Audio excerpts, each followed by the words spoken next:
السلام عليكم ورحمة الله.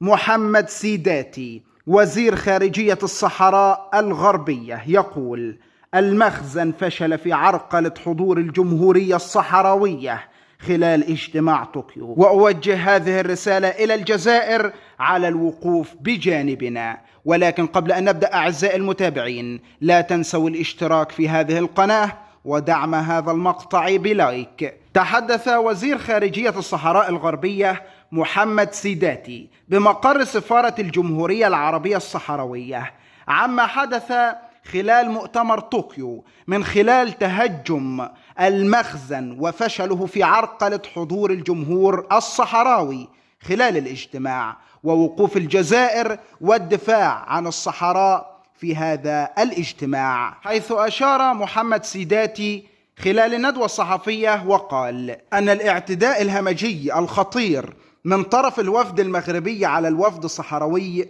جاء بعد أن فشل في عرقلة حضور الجمهورية الصحراوية للاجتماع. وأضاف سيداتي: الادعاء بفتح قنصليات في الأراضي المحتلة من الصحراء الغربية ما هي إلا سياسة ينتهجها لشراء الاسم باستعمال الرشوة لغرض الاستفزاز. وفي الوقت أشاد سيداتي بموقف الجزائر حكومة وشعبا في الدفاع والمرافعة عن الشعوب المضطهدة، خاصة الشعبين الصحراوي والفلسطيني، ووجه كامل الشكر لهم. هذه كل تصريحات سيداتي. شاركنا رأيك في التعليقات، والسلام عليكم ورحمة الله.